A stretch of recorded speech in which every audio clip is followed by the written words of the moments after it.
Yeah, what's good, yo? Welcome to another episode of Real Talk, where, as always, if shit's real, we talk about it. I'm your host for tonight, Pat Scorpio, the New England representative. And as always, I got my man with me. I'm going to let him introduce himself. What it do? You know what it is, man. The GOAT artist, man. You know what it is, man. Y'all seen that shit I put up there today, man. The Pro Gray Haney fight coming soon. You know, I'm trying to color that joint, but yeah, if you don't know me for no GOAT artist shit, man, you know what it is. LB Lauderdale Boss, aka Jesus Shuttleworth the God, GOAT artist, Mr. World Still a Op, RainGameRadio.com in the building, El Capitan. Let's go. Monday Night Boxing. I'm back. Yes, sir. Ring Gang in the house forever and always. And as always, I got my other man with me. I'm going to let him introduce himself. Hey, yo, what's good? You already know who this is. Your boy King P. Bodega people. They got boxing in the building. Ring Gang Radio all day. Let's go. Nobody's banned. I made some money tonight, so we good. There you go. Money kind of costs us everything, including, exactly. For the time being, until you lose it. Then afterwards, niggas get banned again. I made some money tonight, so I'm in a good mood. So let's get it. Yes, sir. And I got my other man with me. I'm gonna let him introduce himself. Hey, what's fly? Conscious Pilot at the West Coast Avenger, number one contender, preparing for liftoff. Destination Ring Radio. Oh damn! He said that shit mad fast. He was like, "Nigga sound like Twister for a minute." Yo, probably just hot sometimes. You'll be like, nigga be adding a little flavor to the shit. Yeah, what's wrong with this nigga? I feel like we've been getting spicy Pilot lately. We're good. Let's get it. Yeah. There we go. Yeah, like this is the flaming hot, like spicy queso Pilot. Yeah, that's what it is. That's what Filipino coming out of him. The words. So I mean, we had a very, very, very, very quiet weekend of boxing or whatever. As in, there was, a lot of very lower level boxing events and stuff like that. It happens. Boxing's not always popping every weekend or whatever. It's kind of like this is again. It's a little lull before we close out the year with a lot of boxing. There's going to be a lot of fucking boxing, starting, of course, with on Thursday. Which, if you heard the previous show with myself and Pilot, we gave our, and then P shows up at the end.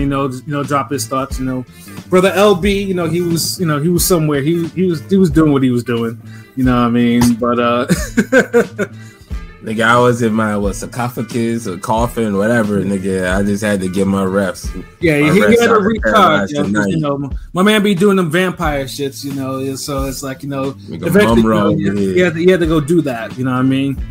But at least November was quite quiet. It's gonna end with a fucking bang.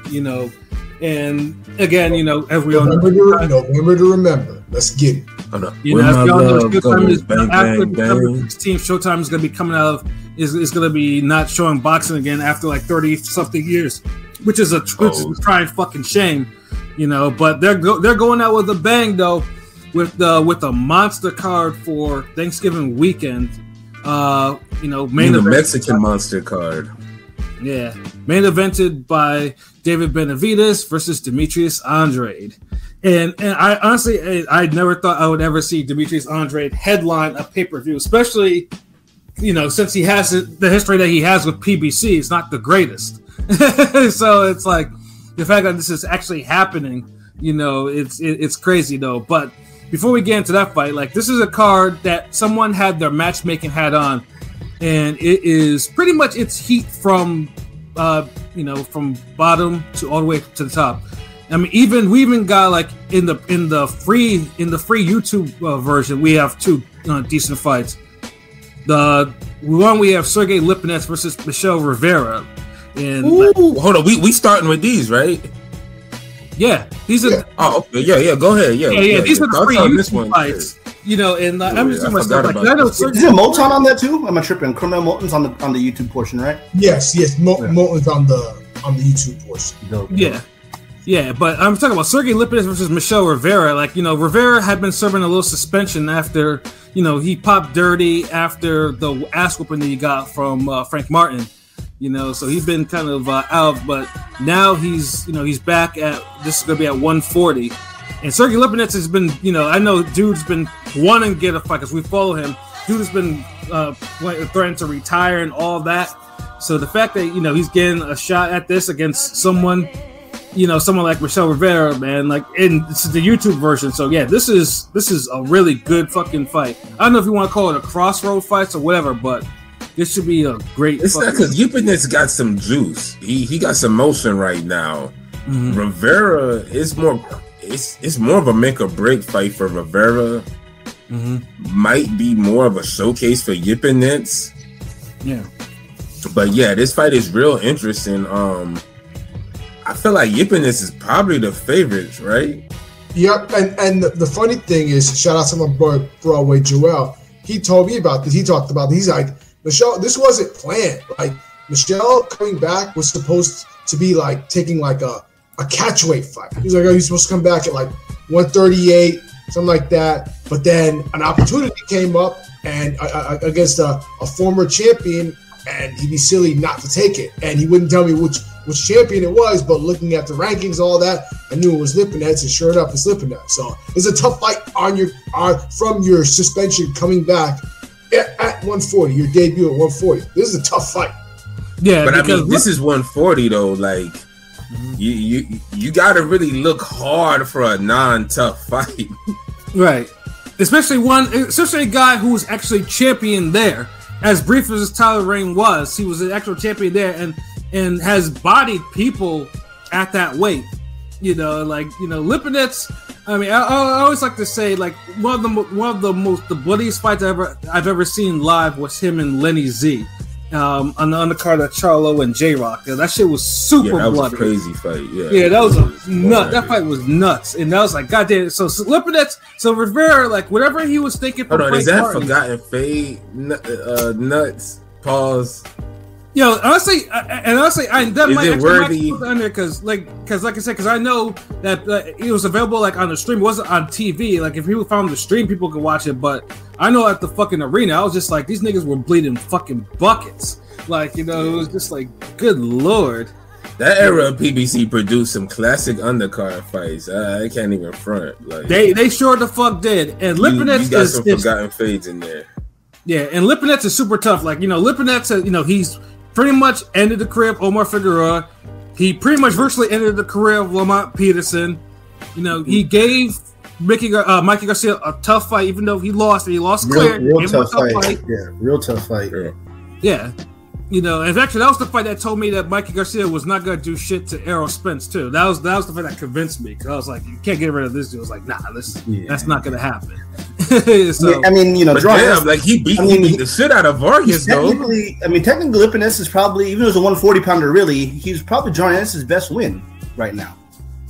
Probably. Yeah, that's true. Yeah, Boots pretty much treated him like a sparring partner, like, But Lipinets again, always fucking dangerous. Like, you cannot sleep on. That's what I'm saying. They say Boots ain't fight nobody, but damn. Yeah, like Rivera, like whatever Rivera was thinking in the Frank Martin fight, like there has to be, he's got to put some real effort in, because Lipinets will fucking body him if he's not careful. Especially so you think Lipinets will stop him? Quite possibly, yes. I think the only thing is they don't tell me if it's a 10 or a 12. No, it's a 10 rounder. Okay, it's a 10 round fight. Yeah, it's a 10 round fight. I just saw. Yeah, I mean, I honestly think that I think Lipinets will stop Rivera in 10. All right, so that's your prediction. That's your official joint. That's my official prediction. Yes. So, all right, let me ask you this. So you look at it like a 60-40 Lipinets? Yeah. 70-30? Mm-hmm. Which one, 60-40 or 60-40, bro. 60-40. 60-40. Oh, okay. All right, let me ask you this. Oh. No, I think 70-30. But. Yeah, that's how I kind of look at it, more 70-30 as well, because that's my next question. If Rivera was to win or to get the upper hand, what would he have to do that? This is his first fight at 140, right? Yeah. But he's a big 135er, though. I mean, he's a big dude, but after getting split by Frank, yeah, I mean, we all expected him to pause, yeah. I said split, but we didn't expect him to do better, right? All in that fight. I mean, like, it was 50-50 coming into that fight with Frank. It was, but some of us picked Frank Martin. It was a close fight. I mean, it was supposed to be a close fight, but You got 12 to drop. I picked Michelle to win. We saw what happened there. I might have too. Yeah, I might have too. You know, so. I don't know what he can do. I mean, y'all motherfuckers did. He looked terrible in that fight. Blamed it on fucking THC gummies or some shit. And got popped dirty, right? So it's like, yeah. What can you know? Like he looked good before that. He looked solid before that. So yeah. But new weight, Lipinets is a season 140. Maybe if Lipinets, been inactive for a while and maybe lost a step. I don't know. But does Rivera have the tool set? Like, does he have the toolbox for duel? Does he have the physicality? Like, is he in the fight? See, that's the thing. A lot of this is a question mark because we've never seen him at 140. So I don't know how strong he's going to look at 140. Okay, at least the skill set. Does he have the skill set to be in this fight? Skill set? Yeah, I think he has some skills. I think the skill set for this fight, not that he has skills. We know he got skills, but for this, for Yippiness, does he have a skill set that can you feel like give him a chance to really win? I mean, honestly, he's gonna have to me. He's gonna have to jab the fuck out of him. Pump up that jab, use it right. Try to see if he can turn Lipinets. Like, it's going to be a lot. Lipinets is strong. I don't know if he's strong. Very strong. That's what I'm saying. Like, Lipinets, if he gets on the inside and uses his physical strength, it could be a rough night for Michelle. Michelle's not a good inside fighter. So, the fuck he is not. Frank Martin. He has to keep this fight on the outside. Keep it on the outside. Jab him. You think Yippiness got the foot speed to get him, track him down? If Rivera decides to kind of be a little more, no, he has pretty good foot speed and his timing. Like he'll time, but we'll see. Like I said, the only time I've seen Lipinets look like I thought he should Castillo. I thought Castillo Clinton handled him well. I thought he should have lost that fight to Castillo Clinton. Yeah. Castillo's a bigger, stronger guy. So I don't know if he has. I don't know if Michelle has those measurables paused to have that kind of fight. So hold on, what's your official prediction then? Lipinets decision 7-3. Oh, okay, damn. All right, we're in King P. In Pat's 10th round KO. I can see both of those. What's Pat? Lipinets decision probably. Safe ass nigga. Shit. Fuck it. So I might pick Rivera. Nah, I'll root for Rivera. He's younger and we got. Yeah, but it all depends if Rivera's got to give up the whole Ali thing. Is he actually get himself a fade or get himself some sort of, or stop getting Jerry curls or whatever the fuck. Instead of trying to be. We gonna see Ali with a Caesar, nigga. You know what I'm saying? That nigga needs to actually give up because I would hate for him to come back with this whole Ali motif or whatever, and Lipinets just beats the shit out of him. Because I'm just like, man, this shit ain't right. You can't have him and Nico Ali lose this year. Oh man, Nico Ali. Right now I know dude is building because. But at least he's probably the only top ranked fighter that probably doesn't have to worry about getting released, at least not just yet. his name alone he can get a couple, 2 more losses. You know what I'm saying? Like he can stomach a loss and maybe a draw. I don't know about he got 2. He got 2. Because they did save him with the one. They gave him. They remember they turned over that L, right, and then he lost his next fight. Yeah. They turned it was a draw, I think, or whatever, and then. The guy quote unquote popped dirty, and then he popped dirty, and then he lost. And then he lost a close fight to somebody that wasn't very good. But the dude outworked him because the black. I went and saw that fight after y'all described it, and y'all kind of low key described it perfectly. Mm-hmm. What you mean? How so? Because y'all because I always kind of say damn, if he outworked him to this point, did he kind of beat his ass and King P was like, yo, if dude was a better puncher or if he punched better, he would have really kind of hurt him more. But as it stands, he was still winging some hard shots on him. And so I kind of get it. That's why I asked certain type of questions so I could kind of did the realest best answer, and yeah, it really reflected the fight. Y'all got that shit perfectly. Yeah, I mean, hopefully he did lose that shit. I don't think it was no controversy. He did like he got outworked, and I mean, hurt a little bit. You know, he got outworked. By he did get buzzed, I think, once in that shit. Yeah, but that dude was like, the dude was small and wasn't, you know, he was just throwing some wild shots that were landing. So I was like, what the fuck? I thought you were better. I thought he was improving, but yeah, I was because I was surprised he was getting caught that minute. I was like that. But my bad. This card is too good for us to be talking about Ali like that. So I mean, shout out to Ali. We'll see if he rebounded or not. Oh, what it do, Henny God? What it do? I want Andrade to win. Yeah, same here. Android, what it do? Yeah. Next 6 weeks. Yeah, like I said, starting with this card. Yeah, like I mean, boxing is pretty much from now into like January. At least there's something. Yo, but these fights got to end up being fucking good, though. I'm tired of these shits being like some bullshit, like one-sided this or anti-climactic. Yeah, exactly. Like, these names got to start.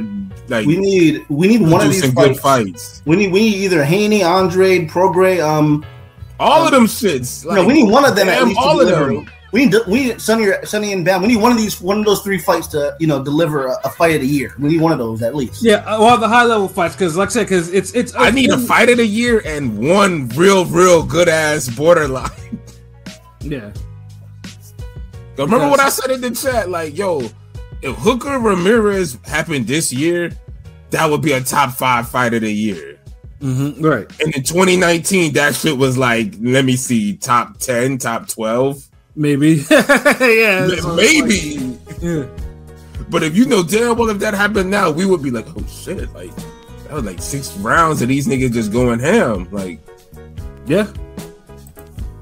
You know, so yeah, like we definitely I'm definitely expecting at least one of these fights on this card to at least be like, you know, a fight of the year type of a deal.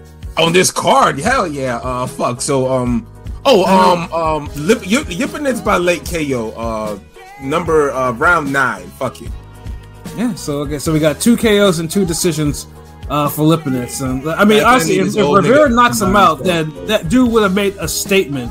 Like, there would be no better statement to make coming up to 140. You know, and then also too, I think it's probably be the opener. We have Vito Milnicki, you know, facing Alexis Salazar. So, you know, that would probably be a decent fight for Vito. That's the corner store break right there. That's the Thanksgiving. These are the Thanksgiving pilgrimage fight. Whatever. You know what? I'm not even gonna say what I want to say. Yo, let me go and cop a Dutch real quick. What y'all want? Honey Cheetos? What else? Yeah, that's the beer. That's the beer runner, the wine runner, whatever. That's the apple pie or sweet potato or pumpkin pie. That's the pecan pie, nigga. The Plymouth Rock fight, whatever. Yeah, that's we gonna play a round of dominoes and maybe squeeze in a game of Uno too. Yeah. But at least at least those 2 fights are on the YouTube versions, like I say. So at least, you know, those will at least be a good warm up for the main card, you know. And like I said, hell yeah. You know, they're, you know, definitely got their matchmaking head on. So the opener for the pay-per-view card will be none other than Hector Luis Garcia will be defending his junior lightweight belt against Lamont Roach. You know, last time we saw Garcia, he couldn't see anymore out of one of his eyes or whatever after taking a shot from Tank. Face the boxing. Name was Hector Luis Agar. I can't see ya.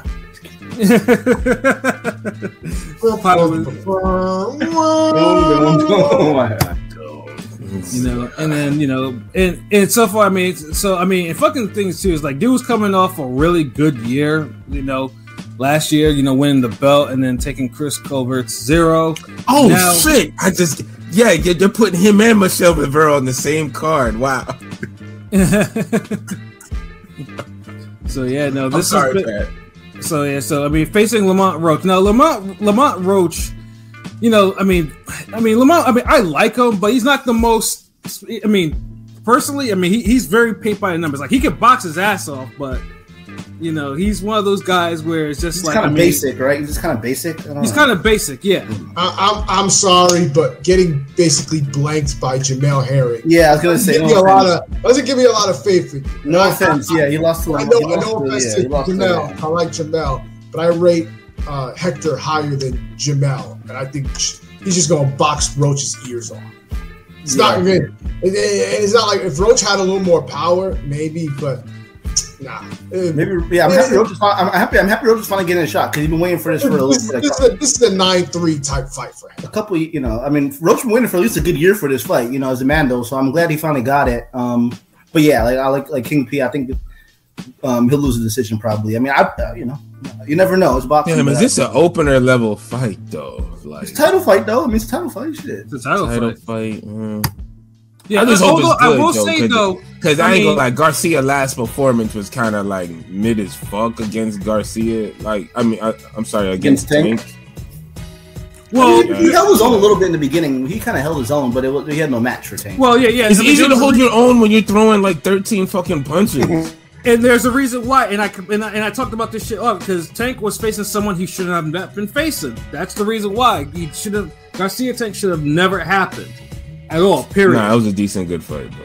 Nah, it shouldn't have happened. Nah, you just hate Tank. You hate short, light skin. Nigga, I hate this nigga dragging up 130-pounder champion, nigga. He didn't drag him up. The nigga walked up there. Nigga, that shouldn't have happened, period. Tank had other niggas he could fight lightweight. There was no reason to drag Garcia. and he fought him, and you was mad at that too. You just don't like the name Garcia. No, I just don't like Garcia. I just don't like. You didn't like Ryan Garcia. You don't like Danny Garcia. What fucking Garcia do you like? Nigga? I actually like Mikey Garcia. So there's like the thing. Nah, really, and he was the better, and he's the best out of the Garcias. He's an actual. You ain't like Mikey Garcia. You didn't want to see the Spence fight. Yeah, no, I did because it was one-sided. What Garcia what happened? It was one-sided. Okay. Maybe like is a big word for you. It's too strong a word.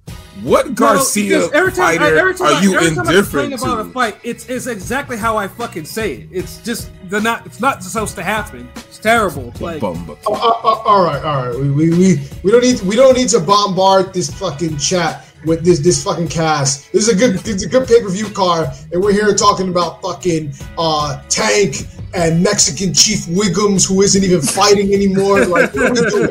Stop this. Let's go on. Like, come on. Yeah. We digress. So back to it. So we all picking Garcia to win this shit, then, right? They know. Yes. I'm actually gonna go for Roach. This like I said, because I mean, I will say this though, because I mean, Roach did, because I still remember the fight he had with Rene Alvarado, and he handled him pretty good. Pause. You know what I'm saying? So it's that is true. Yeah, that was actually a good, entertaining fight. I actually like that fight. So it's I actually think Roach will probably get the decision over him. I'm guessing maybe a 115-113 decision. Well, yo, let me ask you this: you think Roach is better than Colbert? No. Then there's your answer. Damn. You really think he gonna beat Hector Garcia? I mean, it took me a while to actually get Colbert. I mean, for me to really respect Colbert like that, and like yeah, so. Little y'all remember Colbert on his ass? You remember Colbert on the Netflix documentary back in the day, Little B-Hop? Yeah, Little B-Hop. Yeah. He was supposed to. Oh, probably cut off. Yeah, Come I mean, like I said, he's not. I mean, he's not. But I think Colbert, is like mad unfocused because, like I said, like that nigga is like the Black Saunders or something. But I mean, look at Osheki Foster, Tevin Farmer. They took a L or two, early on and got belts at 130. So maybe we have a third one. I'm just saying. But they don't have the hot and cold performances. Well, at least Foster don't. Well, I mean, Foster lost a couple times. I mean, Foster has lost a couple times, so it's like maybe this is Roach's turn, but maybe not. I think. Yeah, I mean, Roach has been solid, has been consistent ever since the Herring fight. So it's not like he's like he hasn't. He's not. He's sucked. Like it's like he's just. But like offensively, he's not that spectacular. I mean, he's consistently average, but yeah. I guess that counts for something. I mean, but it's not he that can give much you a C+ every night. Yeah, I mean, like I said, it's gonna be a close decision. I think it's gonna be like I said, a 115-113 for Roach, and I do think he's gonna pull it out. So what you think he's gonna do? That's gonna like what? He gonna pressure him? He gonna outbox him? Slug it out? Like outbox him probably? I mean, he can outbox him. Yeah, like probably, I mean, honestly, he could probably outbox him. To be honest, he can outbox. I mean, Garcia. I mean, that goes to say is not a master boxer. Hector might have more power though. I mean, Hector, Dude didn't even outbox Herring. But he's been better after that. And Herring can box too. I mean, I'll say this though. I mean, the Herring fight. I mean, it was Herring was probably at peak. It was starting to peak, and Roach was just part. It was probably might have been just. It was his first fight. He was coming up, and Herring's a former champ. It's not like Herring's like nobody in the sport. No, yeah, I'm not saying I like Herring. I'm not trying Herring did, but it seems like you're discrediting Herring. What I'm saying is I rate Hector higher than Herring. So if you basically got blanked by Herring, you expect me to give you a shot against Hector? No. The laws of average just don't make sense. We'll see. There's a lot of things in boxing that don't make sense. Fury I know, and niggas is like triangle theories. A lot of things in boxing don't make sense. Yeah, Teofimo lost to Kambosos. I mean, nothing makes sense. Yeah, so it's like like boxing is the theater of the unexpected. Like like common sense sometimes doesn't always work. Even things that are common sense to us, and we're like, what the fuck? It happens. But I mean, I don't think it's that out of the order that Roach can outbox Garcia. He can, and just like I think Garcia can outbox him, and Garcia can probably knock him out too. Like it's another 70-30 fight to me. Maybe 60-40 because I don't know where Garcia hard at right now. It's like even though Herring was outgunned by Stevenson, he still tried. Like Garcia, sure did. He ain't really try like that against Tank, man. Like that fight was just so anticlimactic. Like both them fucking Garcia fights ended on some like weird. I'm sorry, King P. But they both just ended on some like, oh shit, yeah, the movie's over. Like Netflix ending that shit. Like, but yeah, man. Hector Garcia by decision, yo. All right. Maybe majority decision. Like maybe a skin of his teeth type of win. Oh, majority? You getting super specific. Yeah, I mean I've done it before. But this feel like I can see Roach just having the night of his life, and then I can see Garcia kind of just being more skilled, hanging on there. Mm-hmm. So and Garcia could punch too, and then he's just aggressive as damn self. So this might be actually a pretty good fight, but I don't know if I would ever make this an opener because I think it could also fall into a silent agreement fight as well. I mean, Roach. You see what I'm saying? Like, so real quick, would you put the Matthias Ergashev fight as an opener instead, and then make that? Fuck yes. I'm not. No, he said yeah. So no, that's a co-main fight. No. If anything, you get the snore fest out the way first, and then wait.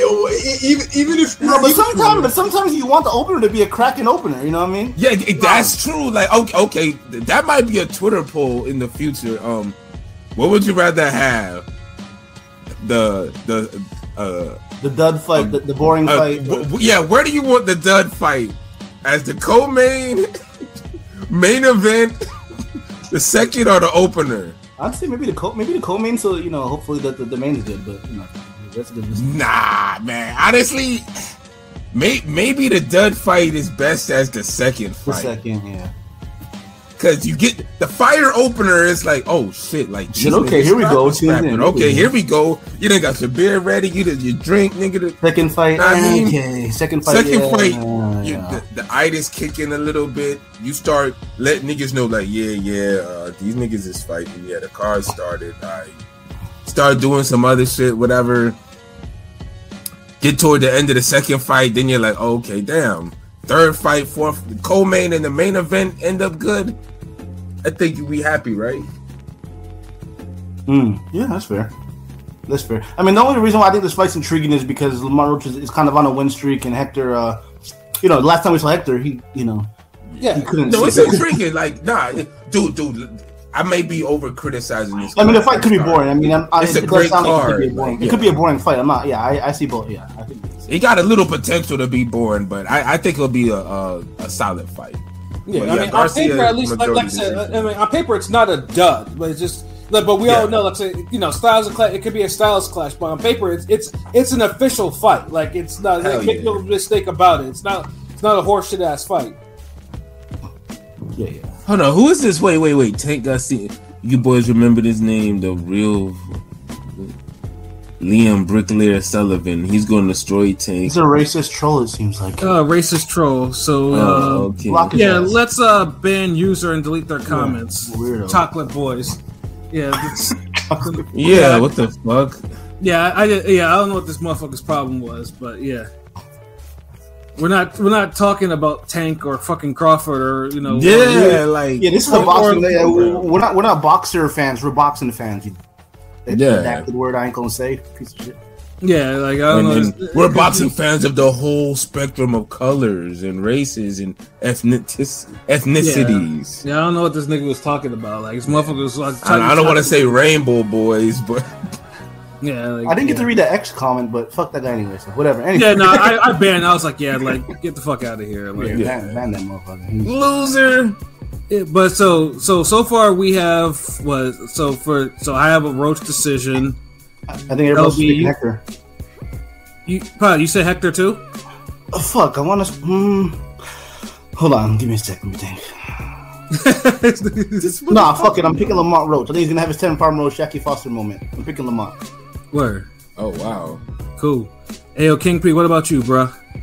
9-3 Hector. Nice. So there you have it, folks. So again, we split again, 50-50 on this fight too. But like I said, it's an official fight for sure. Like there's no fucking reason. Like it's an absolute official ass fight on paper. But yeah, it's just like now it's just gonna be more. Can Garcia rebound and maintain and keep his title, or does Lamont Roach finally rise to the occasion and become champion in his second try? So it has a storyline. So. Like I said, that's gonna be the first fight on the, on the card. The next fight though should possibly be a fight of the year. We got, IBF 140 champion Subriel Matias versus Shohan Ergashev. 12 rounds, and this one will be a slugfest. Like there's no fucking reason why it shouldn't be. Obviously we've talked about Matias plenty of times on here. Like, dude is a actual killer. Like, dude is, is possible in more ways than one, in the literal and figurative sense. Yeah, like dude is extremely hard. He's probably one of the hardest punches in boxing. Like, and for some reason, like all his accolades, dude should have more attention on him than what he has now. It's like most people are not talking about him. I mean, does he interviews? Does he do engagement? I mean, like this is 2023. You just can't hit hard or have a high work rate, like, and be super. Unfortunately, getting him to do interviews is a hassle. So I feel that. So like, be that as it may, like, for those circumstances, those reasons, his career is right where it's supposed to be. Right. And you just got to keep winning and looking impressive, and maybe should have changed on the outside as far as him being more accessible.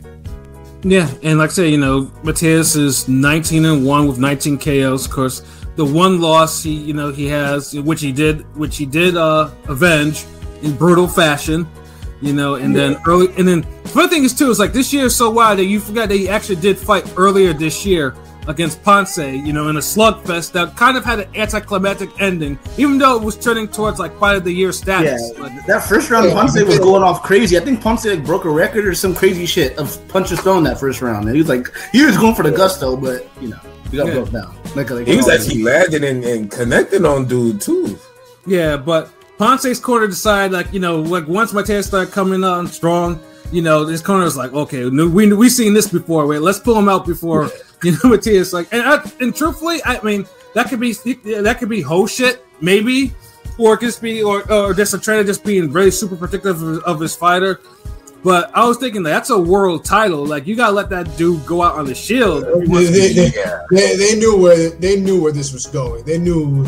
But Deb, you can't know that fucking well. Like it's a world title fight, bro. Like, yeah, let it like. Hands gotta be thrown a little bit. Facts, super facts, bro. Like, yeah, and it went 5 rounds. Like, but like I said, like let's just say if it went like maybe 3 more rounds, and Ponce was really starting to get labored with that shit, and like, okay, stop it there. But Ponce was still throwing. He was now. And the fact that he buzzed Matias, a couple times in the first or second round, like he was in the fight. It's just one of those where the better guy, he did like a Bishop from X-Men. Like he absorbed everything, and he's like, all right, now it's time to start busting this shit back at you. And it's like, oh shit, wait, hold on, you can't handle this shit, can you? And then Professor X is like, yo, Cyclops, get him out of there. Like, gee, like they got him out of there. So, yeah. Now, but what y'all think about this one though? Yeah, with Ergashev though. Ergashev is, if you've seen him fight, dude is a puncher too. He's a southpaw. What card has he been on? Because I feel like I've seen him once or twice, but they can't. The only time I seen him fight was I saw him fight against Michael Fox. And he beat Michael Fox, but he didn't look impressive. What card though? Like what card was that? Yeah, it's like you can tell he's heavy-handed, but I don't know. That was years ago. That was like 4 or 5 years ago. Oh, that's because he's like one of those. That's what makes this fight intriguing. Because I swear I've seen him once or twice, but like I don't remember. I don't really know what he's like. So it's like okay, the great unknown. He's a wild card because if you go, his fights are on YouTube. But, go ahead, P. No, I was just saying he's kind of a caveman a little bit. So that's the impression I remember from him. Like he's more like maybe a Celtic Iden type of dude, maybe just heavier hands. Yeah, his hands are. I don't think he's as hittable as Iden, but yeah, I get it. You said not as hittable as Iden, yeah. Iden was kind of straight punching bag status. He's not. Ergashev isn't that bad, but he is hittable. Yeah, but he punches extremely hard. So it's like.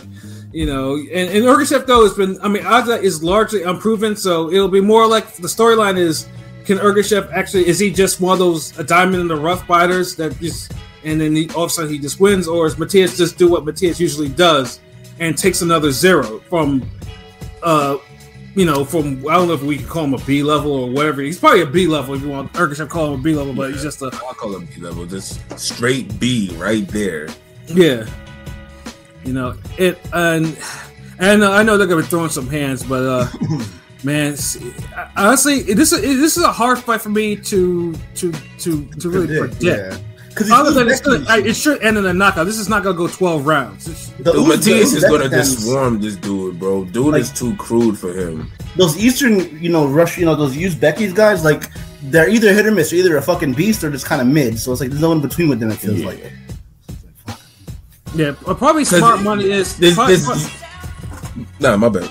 Yeah, smart money is probably. I'd probably go with Matias probably breaking dude down and probably stopping him by like 7 or something. That seems like the logical pick. But I can see him again. I can see Matias eventually getting out boxed or that Puerto Rican getting activated. I don't know if it's gonna be tonight. The best fight, but. Matias has been beat before, so it's like and I saw a clip circulating of him. I didn't watch the fight of his first. You got to go through head or do it. He got rocked bad in that fight against the dude that he ended up taking his. Yeah, Ananyan. His head wasn't where it needed to be. Ananyan managed to take his punch and knock him down. Score a knockdown too. But yeah. Matias could be hit. His last fight showed that. It just. I don't know if this dude got fast enough hands to be really tagging dude like that. He doesn't. He really he's kind of crude, bro. Like he's kind of slow. He's a caveman. If he does, he's gonna have to rack up some rounds early because after the 5th round, it's gonna be a long or short night. Yeah. So that's why I was like, let me just save money and says Matias gets dude out of there in a back and forth slugfest. Matias 8-round KO. P, what about you? 9th round. Pilot? Matias in 5. Okay, you know, yeah, fine. But yeah, like I said, this fight should absolutely positively wake up the crowd and everything like that. Because you're not if you're looking for sweet science, you're looking for someone to work a jab and move their heads. Yeah, you're in the wrong motherfucking fight. Yeah, they're not gonna be moving shit other than their hands. Like, you know, that's what it is. That's all about. They're gonna throw some hands. It's gonna be violent, and this is the fight where I'm definitely gonna, you know, tab this as that's a fight of the year candidate on paper. It should be. Yeah. You know, what did Deontay Jones? Salute. Salute Deontay Jones. What's good? But yeah, no, definitely like Matias, because like, you know, and of course, if Matias does win, then this motherfucker they need to make him more active wherever the direction PBC is going in 2024. Because dude shouldn't be inactive for almost 9 months. Like, you know, like that's fucking ridiculous. And Ergushov has been inactive even longer than that. well, to be fair, Matias was because Matias had originally reached a deal with Lipinets. Remember, that was supposed to be that is right. IBF came out of nowhere and did the Ergushov thing, and then this happened. So no, you're right. Yeah, but they gotta have a bear because 140 is too deep a division for dude just to be like, you know, just not to be fighting like that. Like, dude needs to be fighting. Like, low-key, I'm kind of glad they're getting Shine on this card. Yeah, no, absolutely. They need that because, like I said, because I've always said, like, the PBC undercards in the past, like, it's always like they were done right. Like, some of them would just right, like, no reason. Like, you don't know what the fuck they were doing. Yeah, but now it's kind of like you kind of like highlighting certain divisions and key players, and you know, it's more of a forward-thinking, progressive move because now you can kind of align future fights better. Yeah, because like I said, 140 is a really hot division right now. So like, this is like, you know, and like I said, what better way to get attention than, you know, than winning a slugfest on a pay-per-view like this? Like, so we just hope the Matias career hopefully gets steered in a much more active direction. So now we have the co-main, and the co-main, admittedly, I'm not too crazy about. Especially, we talked about the co-main before. Yeah, where we have. Man, this is like an ongoing thing with us, like.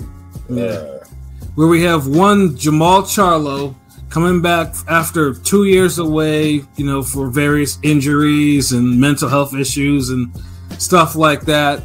You know, and we talked about this because, you know, dude is the reigning WBC middleweight champion, but hasn't defended it in a couple years. And, you know, he's going to be facing none other than Jose Benavidez Jr., a.k.a. Felix Chavez of Creed 3 fame. Hold on, Jose? Jose or Jose? Oh, brother. I seen one Fight Night video. I think the title was like, I think Maul and something. He's like Jose, and they spelled it like.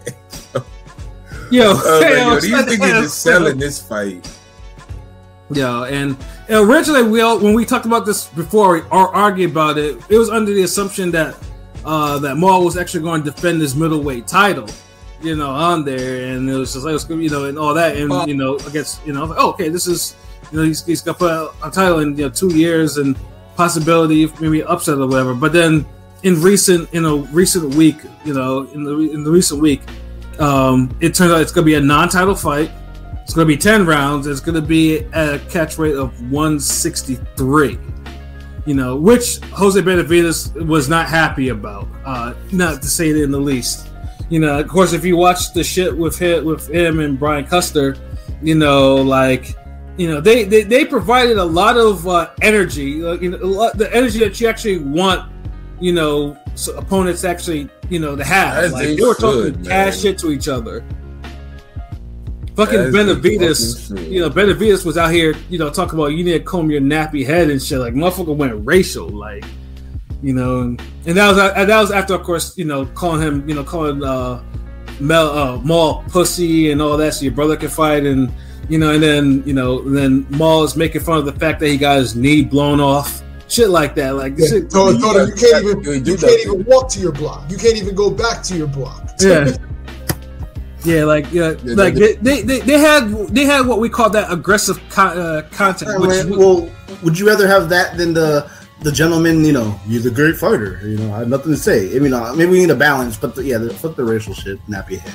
Well, you know, I mean, it was cool until Jose talked about, you know, get a comb to comb your nappy head. I'm like, geez, bro, like did you have to? I mean, you could have just kept it with the mental health shit. You don't have to go there. Motherfucker went all. But see, I don't even mind because, like, yo, like if we're being disrespectful, we're gonna fight. Say all the shit you want. If you want to get racial, say that shit. Because at the end of the day, you got to get in that ring and stand on all that shit. So. Yeah. Mm-hmm. Yeah. Hey, it promotes the fight. Hey, say whatever the fuck you want. I mean, Mario just snapped most of his girls' ass. I mean, that's kind of, you know, or ex-wife's ass, you know, whatever. Yeah. Yeah. Oh yeah, when he was when Shea Mosley had that little Latina model. The Asian broad, I think, is Asian ex-wife. Nah, it wasn't the ex-wife. It wasn't Jin. Oh, was it? No. Nah. It was Latina. Yeah, it was some exotic asshole. Yeah, it was. Yeah, Jin's not. Yeah, Jin been gone. Shit. And you know how big a deal that would have been? Like, oh my goodness, if that would have happened. Yeah, I'm saying because Jen would have probably made a big stink about it. Jen's not an attractive woman at all, not in the least. You know what I'm saying? So it's just so. But yeah, though they got real disrespectful, and Loki, that's actually selling the fight. And of course, like there's many questions, you know. I mean, most people kind of noticed and have mentioned that, you know, that Maul didn't look right during that interview. Like you could tell, people say you could tell he's probably still going through some shit, stuff like that. Yeah. You know, and it's true, and it could be true too. You know, and you know, obviously Jose Benavidez is like I said, it's you know, you get what you get, you know, but you know, he's in a position right now where he could upset the apple cart. Depending if certain things with Maul don't go right, you know. Yeah, but a lot of shit gonna have to go fucking wrong. Yeah, and honestly, like I said, if it was I mean, I'm disappointed that they didn't keep the whole every fight is a title fight because that would like I said, because I always said like, you know, stat cards are everything. Like everyone, cards should, if you have a pay-per-view, you should at least make it worth your while in terms of putting it as like a stat card, especially someone who hasn't defended the belts in 2 years. You know, but you know, I guess the WBC is working with them. It's like, okay, you know, we're not gonna force you to fight Adamas at all. We'll give you this fight and see how shit goes. So again, you know, has anyone changed their prediction from the last time that we talked about it, or anything specific? I should say, you know, because I think I think it was just more of like, you know, he's gonna win, but you know, LB, like, do we got like a? Oh, he hollered at me first. Man. Yes, nigga, you already know what time it is, nigga. Maul gonna beat his ass. It was all on you, the one who just. You would know somebody in the fucking chat too. One of you niggas in the chat was on that shit too. Yeah.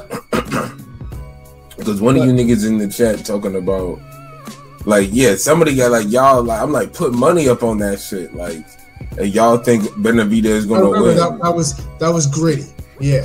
Oh, okay, yeah. Because if all gonna look this bad, then y'all got. I hope y'all put money on this shit. But yeah, Maul, it's 10 rounds, right? Yeah, it's 10 rounds. Man, shit, Maul should stop dude, man. But Jose is tough, and I know he's probably been getting good work from David. This Maul first fight bad. Maybe not a stoppage. I don't know. Maybe like a 10 zip skunk.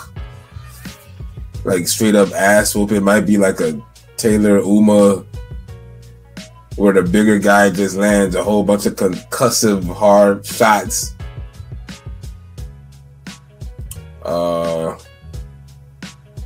Yeah, Benavidez might get one mercy round. You know, sorry, Pat, you might not see your 10 zip. Oh. But yeah, Maul 10th round KO, yo. I think they're gonna end up stopping it. Like I'd say, yeah, Maul TKO, late TKO, 10th round. All right, Pilot. What about you? Wait a minute, private chat. Let me see. Oh, let's just be right back. Okay, King P, what about you? Can you hear me? Yeah. Oh, yeah. Speak louder, bro. 7th round KO for Maul. Like, I'm not gonna entertain all the bullshit. Yeah, he should get peg leg out of it. Like, if not, there's gonna be some serious issues. Oh no, I've made it I made it very clear what's gonna happen on the cast of if. So hold on. So King P, if it's a 10-zip, it's still a problem. Yes. Because you. No, wait, hold on, nah. Remember, you whole ass niggas love this outboxing, guys. Is worse. It's worse to get outboxed for 10 rounds, 12 rounds, and lose a decision, because that just looks worse. You can't do anything. So now a KO is so fucking important. Y'all some hoes. Yeah, no. It's not the same. It's not the same. Listen, you're gonna 10-0 a guy that's coming up from 147. That you're the bigger man, and that guy has looked trash in his last couple of fights, and you can't get him out of there. Actually coming from 154. He started off at like 140, and he should not be at 160, and he's looked terrible his last couple of fights, and he should have lost. Because honestly, I believe that. Like, whenever you got a guy coming up 2 divisions. If he started out at like, you should be able to body him. So, I look at, I hold that to everybody. Yeah, well, I'm just saying 10-0ing an actual middleweight and 10-0ing a blown up welterweight is completely different. Like, I agree with Blazing Killer saying if Maul struggles, if Maul needs to get a KO here. I know hold on. In fact, I remember now. Hold up.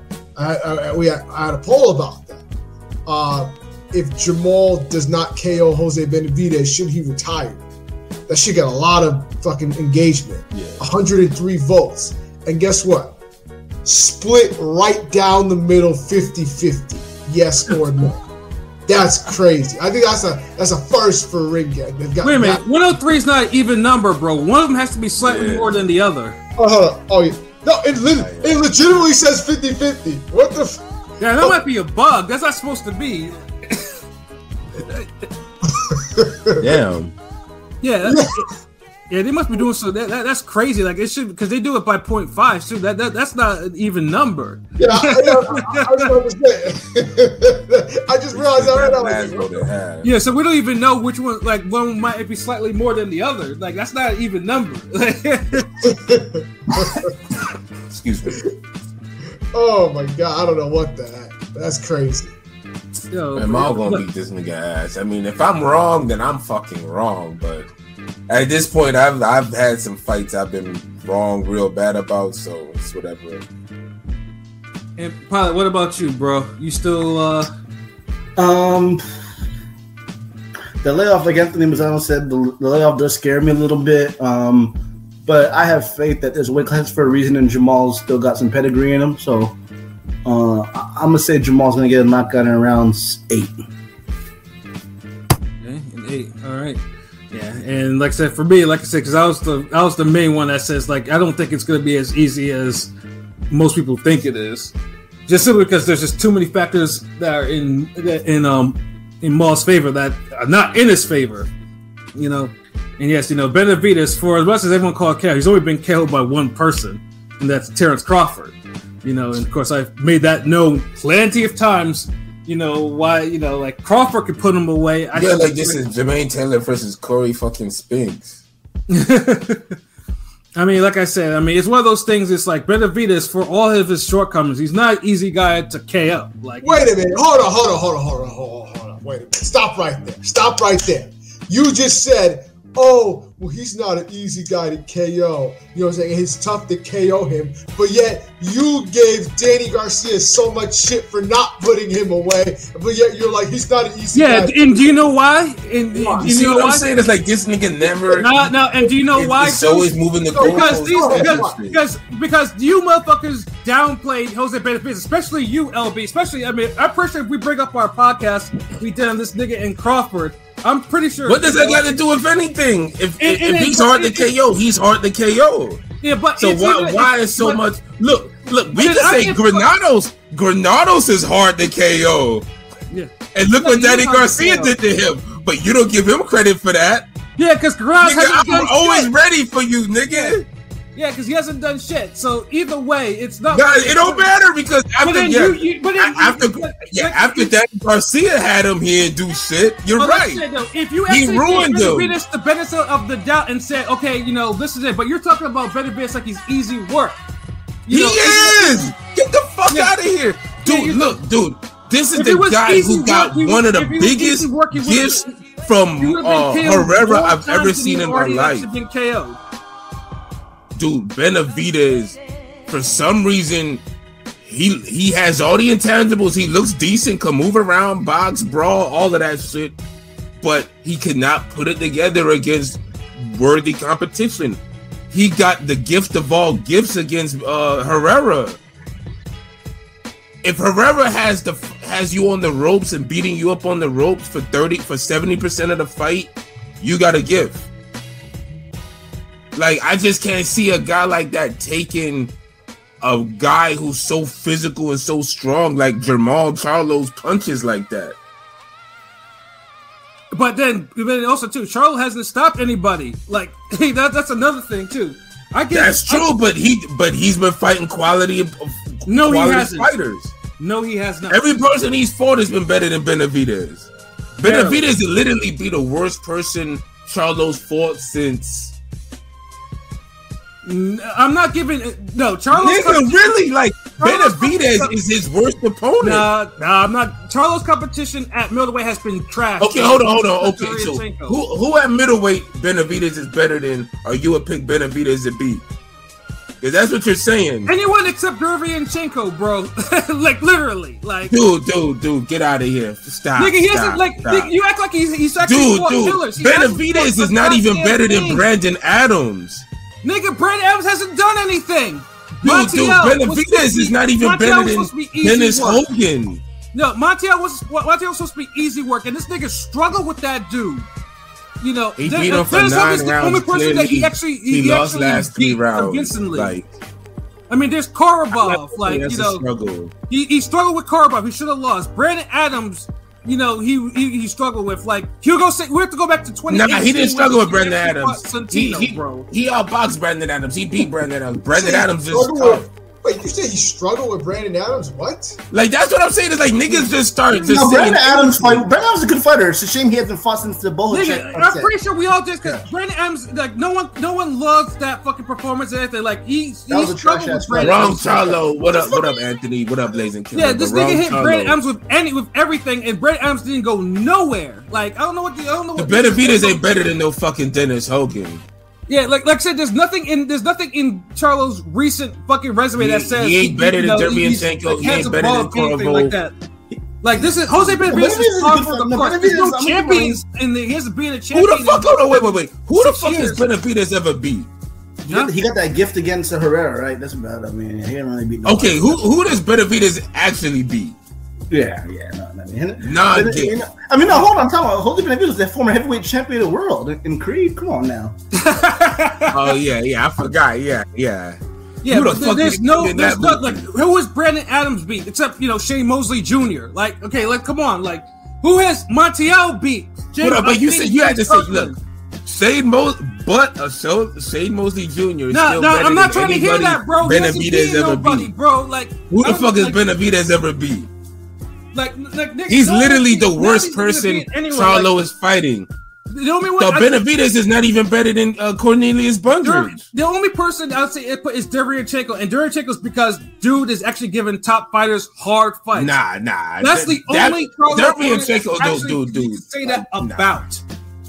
Everyone else, I mean, hell, Benavidez gave fucking Crawford a hard fight, harder than Spence. So it's like, Benavidez ain't really give Crawford a hard fight. He just boxed and stayed there.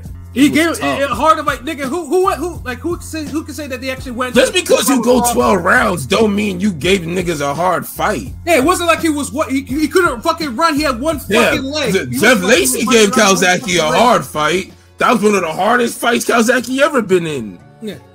bouncing them fucking slaps off this nigga grill. Get the fuck out of here. Yeah, like y'all niggas kill me with this shit. Y'all want to make Crawford's.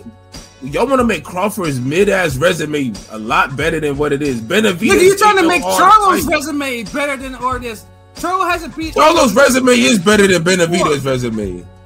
Like that's like a I fact. said, like now, like if Benavidez, dude, there's nobody y'all would pick Benavidez to be that middleweight. I mean, what do you mean nobody? Middleweight is trash, bro. I can. There's nobody. Who has Charlo beat that you would pick Benavidez to beat? Probably fucking Dennis Hogan. Shit, nigga, like you must be out your gun. Dude, really? You would pick Jose Benavidez to beat Dennis Hogan? All right, fucking right. Yeah. Stop. All right, y'all playing now. I can't take y'all serious. Story, bro. The same Dennis Hogan that got you must think this nigga has that had a bigger robbery than Herrera. Yeah, nigga, you must think Benavidez. It's by fighting killers, bro. Like that's your problem. Benavidez, you hold Charlo to a high standard, and I don't even know why. Yo, King P, I'm gonna ask you the same question. Is there anybody that Charlo has beaten that you think Benavidez beats? No. What? What? Okay. Let me ask you this. Wait. No. Let me finish. Apologies. Let me finish. Do you think Benavidez beats Dennis Hogan? Get out of here with these stupid ass fucking questions. What are we talking about? They're not stupid questions because you got a grown ass man who's been watching boxing before you was born. Fucking saying that Benavidez has beat all these niggas. So I'm just trying to make sure. Benavidez I'm talking to another person who knows boxing. Niggas that Charlo is beating anyway. So I don't know. Again, I don't know what. Benavidez is not a 154 guy. He's not beating these 154, 160 guys. Like, what are we doing? Like, this is. That's what I'm saying. This is what I'm talking about. Like Pat really do be hating sometimes. No, it's not hating. It's like you're just being that stupid, shit just bro. come off I'm like not hating, like bro. You just because your takes be like heavily biased, stupid, bro. And I said it before.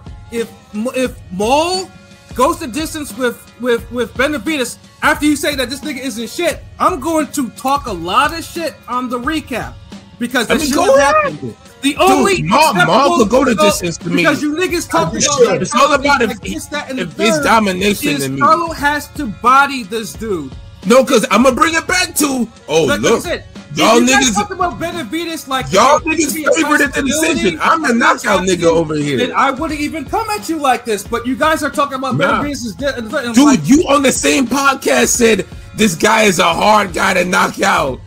And you give Danny Garcia shit. It's like, bro. It's like you just Danny Garcia. Why couldn't Danny Garcia do it though?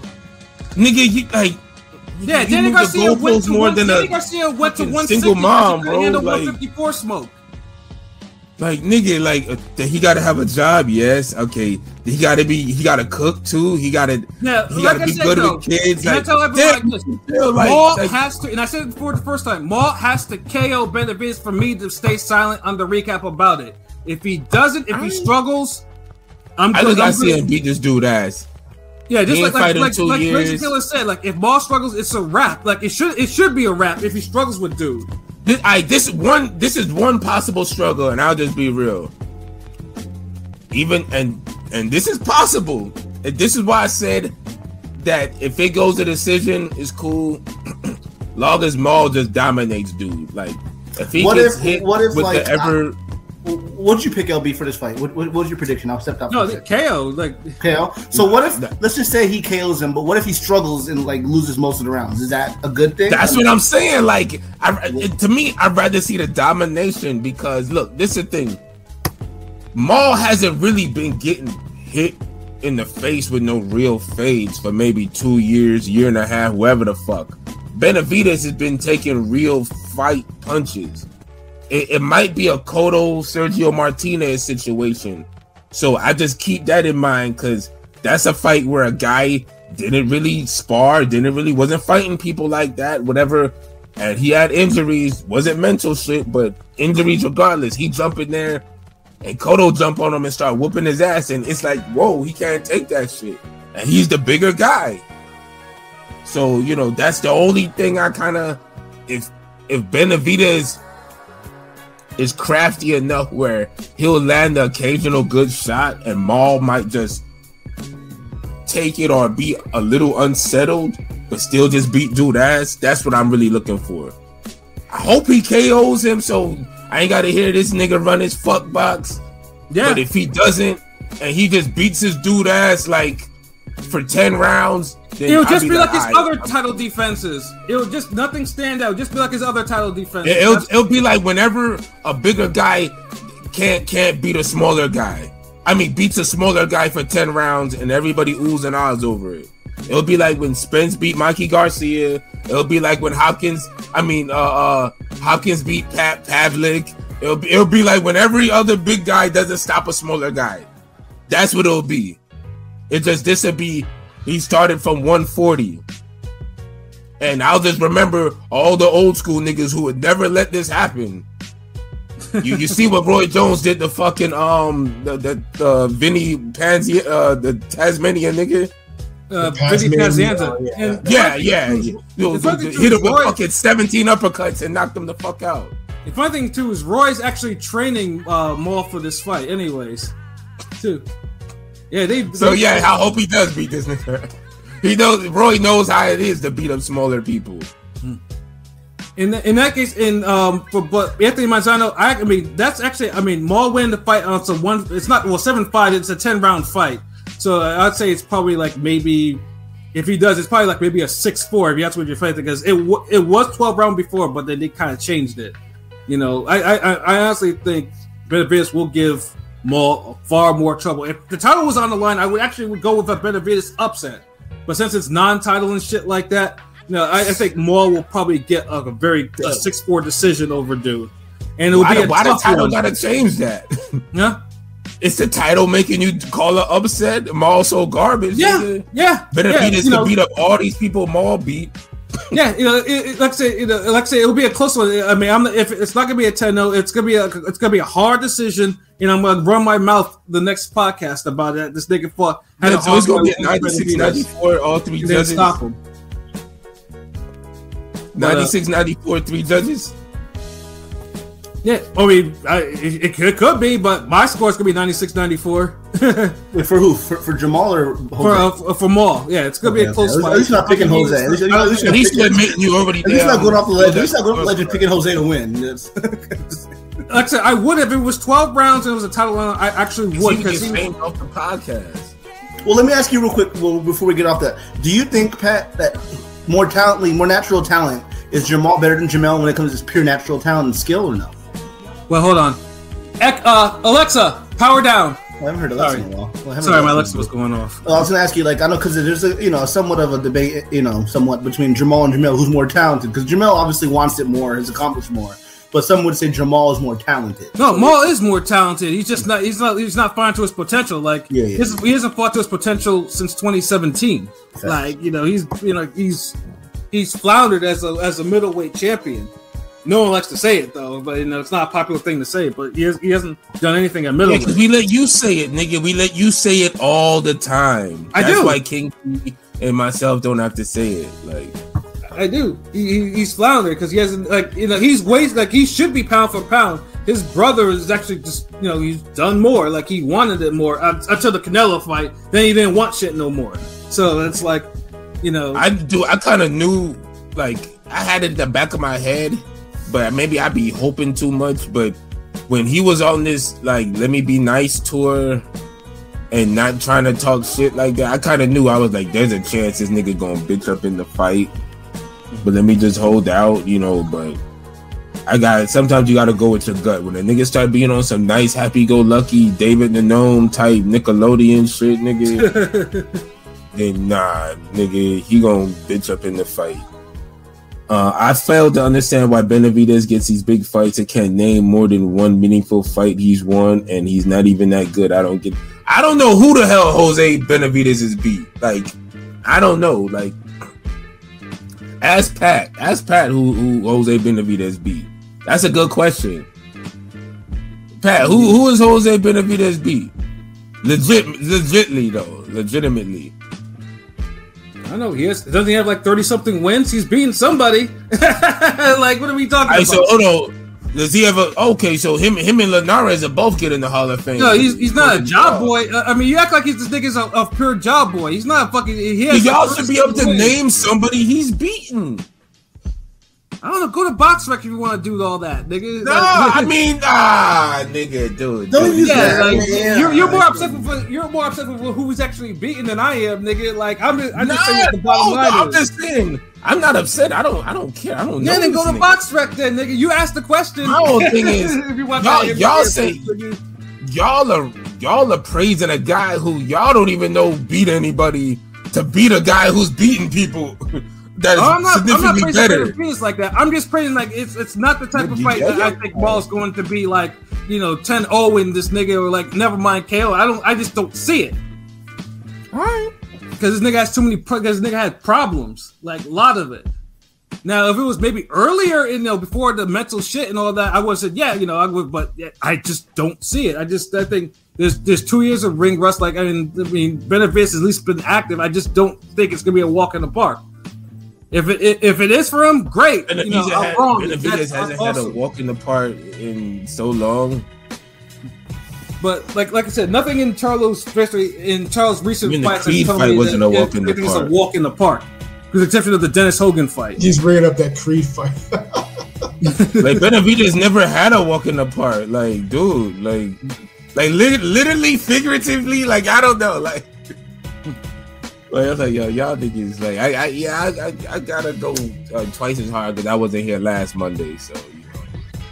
Yeah, so in this particular case, Pilot, you gave your prediction, right? You said Ball, obviously, but Jamal in 8. But he might struggle. But with that said, he might look a little shaky, about to round 4 or 5. But I think he'll figure it out. You can get him out of there. All right, hold on. Let me just save y'all. Ooh! Oh shit! All right, that's it. Okay. So when Maul gets rocked or buzzed with a random shot by Benavidez, y'all not surprised. Because it is boxing. People get hurt. I haven't seen Maul ever really get buzzed. I mean, but you haven't seen him come off a 2-year layoff either. Yeah, that's true. Yeah, the only thing and of mental problems. I mean, at least with Maul, he hasn't been down yet. So far his chest, but he has been buzzed before. There's no question about that. Yeah, remember Derevchenko hurt him to the body too. He hasn't been dropped. Let me say, he hasn't been dropped. Or a memorable buzz like fucking, the shittier Cotto brother did to Canelo type shit. Well, that gets highlighted more because Canelo just hasn't gone down yet, and he's the only one to really put Canelo in serious trouble. In some serious trouble. Yeah. Everything else been like, oh, so you kind of heard Canelo real quick, like Golovkin, I think the 10th round of the rematch. Yeah, or Bivol kind of hit her, but no, actually had him like fucking almost like dead to rights, yeah, like chop Cotto, Bambi legs. Yeah, Canelo almost taken out. So yeah, it's one of those things. But yeah, that's the co-main. So now we got the main event. And this one is like I said. We have David Benavidez, and then we have Demetrius Andrade. And I didn't get a chance to see their all access because I think it was just. The two I tried to. I didn't have enough time to. It was pretty good. Yeah, it was quality. It made up for the Benavidez plan. Like, it showed a different aspect of Benavidez, and it was good to see Andrade interact. Get some shine. Get a little bit of shine and.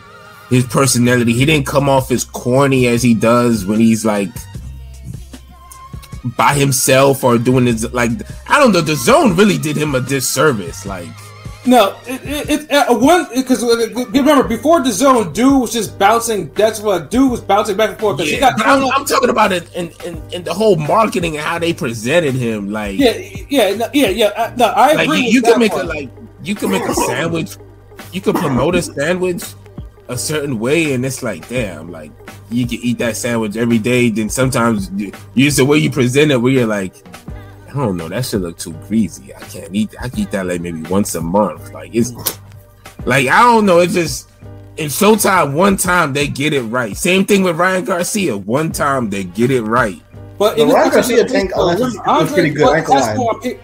Andre has fought on Showtime and PBC before, and and originally we didn't think, because the big thing of him going back to PBC was they actually allowed him, because dude had that whole shit. He was supposed to face one of the Charlos after he knocked out Willie Nelson, and he kind of went away from that. And then that's when eventually. But this time he actually had like focused, real shoulder content. Like you got to see him. Not necessarily like in a scripted format or just freestyle, but just really just go and train and just be him. And they ask him to, it's just a production, just seeing him in some like world class production for a change. Yeah, like I don't know, it was a good episode, bro. You got to see it. Yeah, and hopefully before I go to bed, I might watch it. It's only like a half hour, give or take. So yeah, and they feature Jose is in there a lot. I know you'll love that part. So yeah, nigga, shut up. nah, he's in there. Like it's because of that made me kind of really look at the Maul fight a little different with the whole, because he spars Benavidez in that shit. I mean, he spars the David. Yeah. Yeah, the whole brother sparring never really. I guess brothers got. Brothers. Nah, they look like they into it. Nah, not every brother is different. I mean, not every brother's a save. Like, yeah, not everyone is like the Norris brothers who used to tear each other up in sparring. That's a whole different story. Them niggas look like they really like Benavidez, his brother. I could see them really going at it. Mm-hmm. Maybe the Marquez brothers probably went at it. Oh, I'm sure they did. Yeah, like.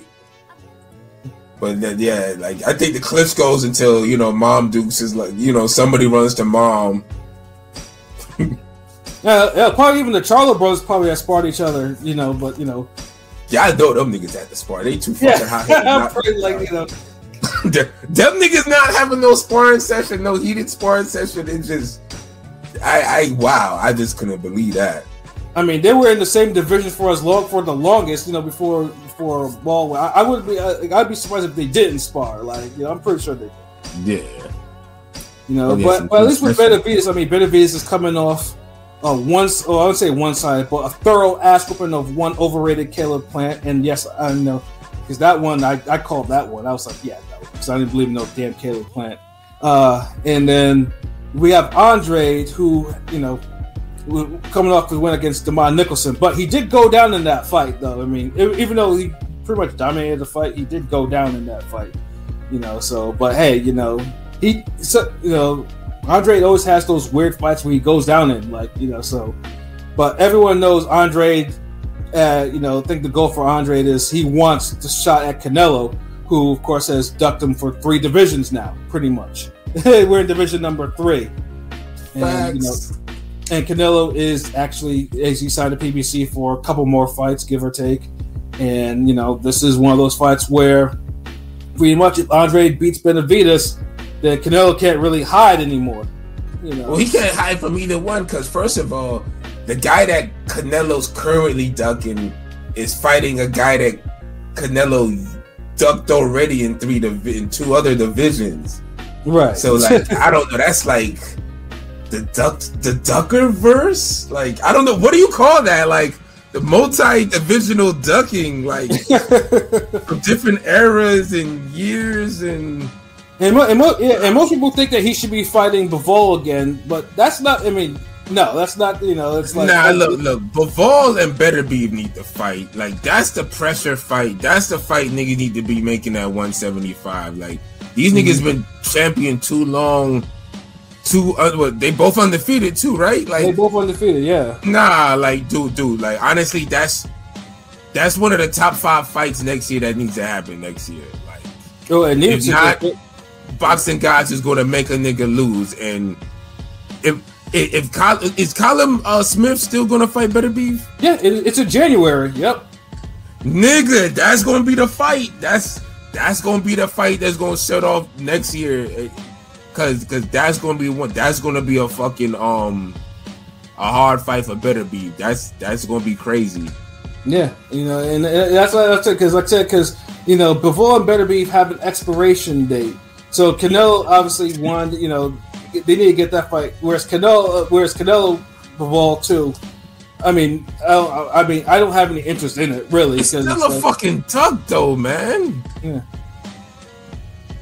You know, but it's even more of a duck that he hasn't fought Andrade and he hasn't fought Benavidez. Like they've both been, you know, it's like pretty soon you're gonna have to say Morella duck. Yeah. Like it's like you getting a whole pond. The pond is getting full, my nigga. Like, yeah, you know, yeah. And look, remember, Maul is there if Maul beats Jose Benavidez, and that's a gigantic if. According to certain people, Maul gonna be saying he's being ducked, and you know what? He would be right. So it's like there's too many niggas in the ducking queue. So it's just a Bivol fight is just you had that, like there's no juice in that fight right now. No. So it's like pretty much like I said, whereas the winner of Benavidez and Andrade should absolutely be Canelo's next opponent. Give or take, you know, and like there should be no bullshit. Especially according to that Twitter poll. Yeah, we did go to Twitter poll, didn't we? Yeah, may as well just get into it now because we're talking about the I got it right here. It's if Canelo doesn't fight the winner of Andre Benavidez next year, would it be considered a duck? 69% said yes, 31% said no. 31% of y'all some hoes out there. Out of 162 votes. God damn, that many votes? Yep. That engagement. Wow. Yeah. Y'all niggas who voted for voted no, y'all some hoe ass niggas. You know Canelo fans. You know how they go. I'm just saying. Y'all some diehard fans. Like, I'm a Canelo fan on this panel, supposedly. I voted yes. It's a duck. You know what I'm saying? See what I'm saying? Like, why y'all can't be like this nigga? Like, damn.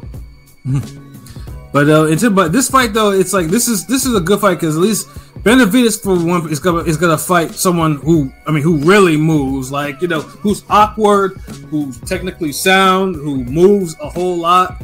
You know, his height and size. Yeah. Because if one thing I noticed too, Andrade has put on a lot of has put on some muscle. Like he was never like a really brolic cat at 154 or 160, but dude looks fucking built at 168. But that's the thing, he had a good frame to build muscle on. He never came off as like tiny or slender or lanky. He wasn't like no Paul Williams, Michael Fox type of.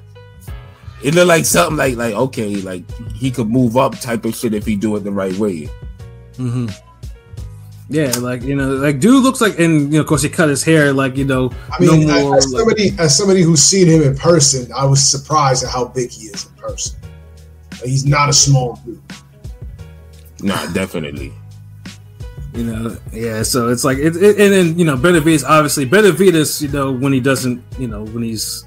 You know, he's damn near the size of a heavyweight. So the fact that he actually still boils down to super middleweight it's still fucking crazy to me. Like, dude should be at light heavyweight now, but I get it. No, he's trying to get the Canelo fight before he probably moves up.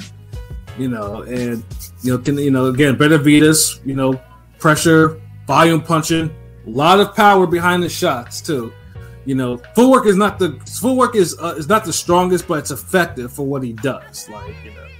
Like I said, I mean, Caleb Plant, at least just off, you know, moving around, was able to at least win some of the early rounds before he got tired. So it's, you know, he can get frustrated. You know, he can get frustrated off that though. But it's just because now, of course, both guys have their zeros and everything like that. So it's like a lot. There's some high stakes, you know, especially for Andre, because this is the Canelo sweepstakes. Like, I don't know, a quick breakdown for me, really. Like, it's like, I feel like Andrade has a higher pedigree than Plant and is a better boxer than Plant. Like me and LB say, he's like an upgraded version, just a little more tools in the toolbox than Plant. But this is, and he was bid for 154, but this is his third weight division. You know what I'm saying? And also, Benavidez seems like he can go 12 rounds, whereas Andrade, I don't know if Andrade quote unquote coasts, you know, after he gets knocked down and just goes to a decision. I don't know what his gas tank is like against a big ass dude that could be a cruiserweight eventually, you know what I'm saying, that has a limited stamina. So that's what makes the fight intriguing for sure. I will say, I mean, Andre has never shown a tendency to really gas out like that. Like, yeah, he doesn't gas. He kind of takes a step back. He does coast. He does coast. He coasted. But usually when he coasts, he already beat you for like 8 rounds. Yeah. And he has like a knockdown, a 10-8 round too. Basically. The only time, if you want to see a fight where you got to go back in Andre's career if you want to see him not coast. Go to the Willie Nelson fight. Yeah. If you want to see him if you want to see his best performance, just go to the Willie Nelson fight. If you want to see Andrade in a good competitive fight where he doesn't coast and the fight is close toward at the end, but Andrade won. Look at the Jack Culke fight. Yeah, that one. Yeah, that was a little kid in the fight. Yeah, that's actually a good, entertaining fight too. Like Andrade won, but and I think Culke technically is the only. Has Culke been a champ? Because I know the big thing is Andre's never been a champ, never beaten a champ before. Culke held one of he held one of them secondary belts. Okay. Yeah. So, but yeah, it's crazy because people say, oh, Andre's been ducked and everything, which I can see, but a fact, a stone cold hard fact is he's never been stepped in the ring with an actual champion. So it just kind of makes things like. Yeah, he's 35. I'm just saying. Because I think the Culke fight was for a title, but I don't think Culke had it.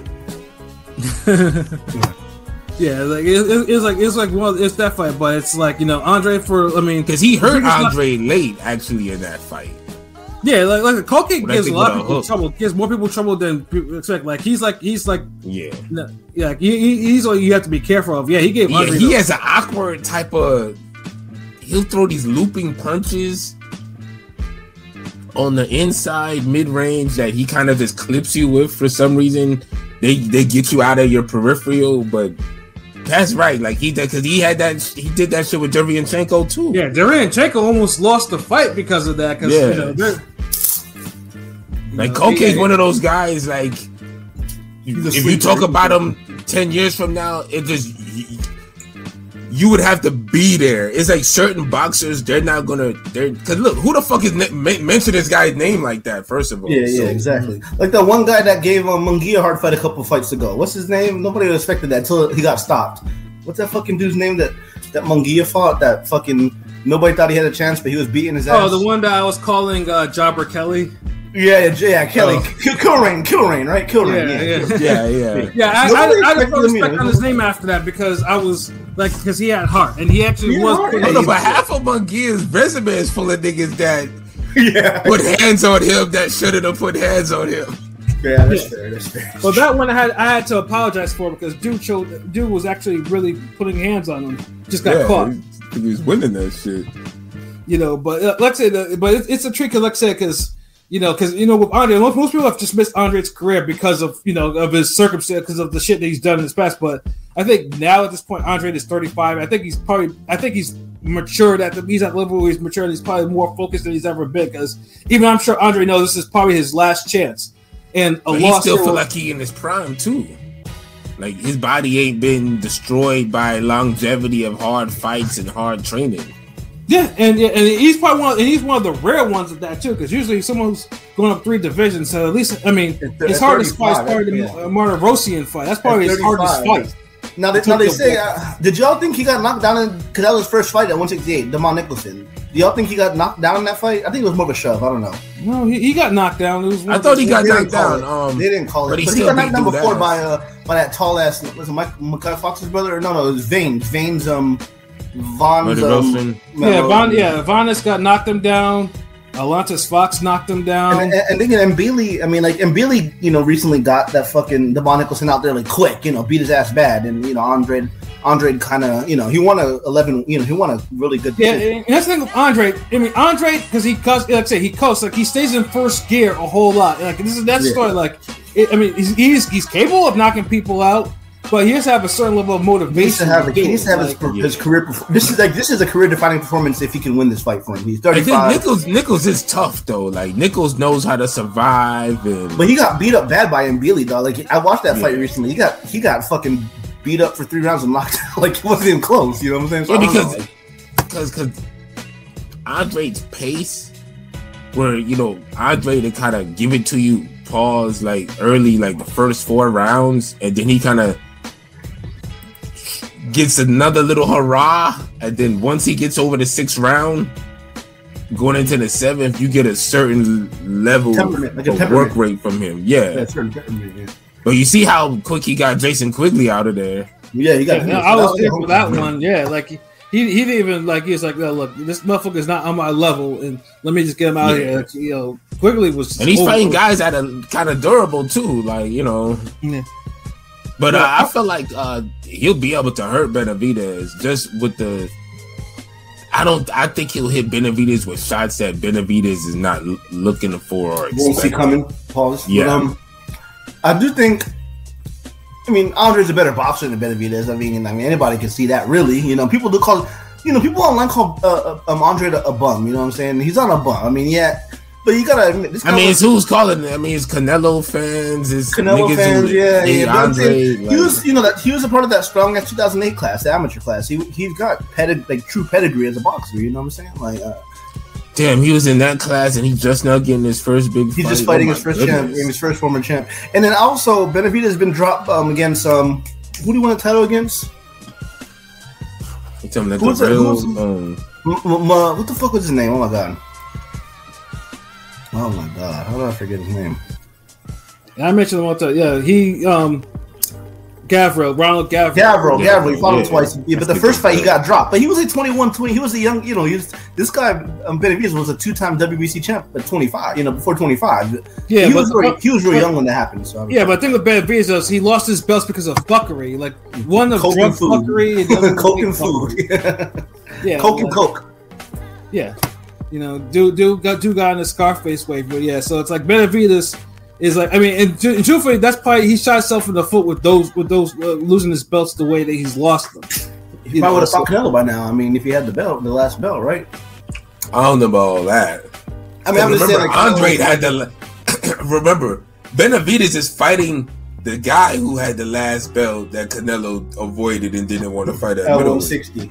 Yeah, 160. Yeah, I mean, it's a fact. You can have the hardware, don't mean niggas is by the nails. Canelo did drop the belt, you know, 154 and 160 when Andre was champ. That's a fact. I mean, you know, you can say he ducked him, he did, you know, whatever, but he did have, you know, Andre and Jamal had belts at 154 and 160 where Canelo didn't fight them. So, I don't know. Yeah. And so it's like, so LB, how do you actually see? How do you how do you see this fight going? What's your prediction for this fight? I see like a Andre by decision. I think we're gonna get like it's really gonna be a 9 rounds to 3 type of fight, but they'll score it like a 116, 112. They could rob him. I could see them robbing him, Andre, maybe. To be honest, I don't think so. Like I think they're in a place where. Both and the way it's presented on the All Access, I think either guy winning is great for the sport, which is rare when you have a fight where it's 50-50, 2 undefeated, but either guy wins and it's still good for the sport.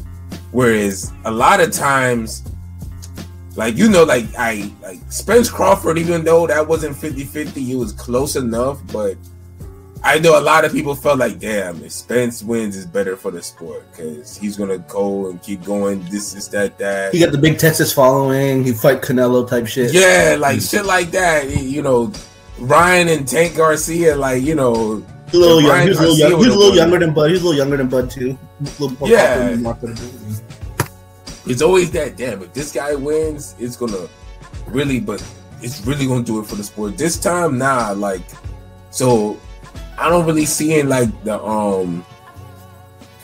Benavidez has the bigger, like, more recent buzz name, the momentum, but neither guy coming off a big layoff or anything.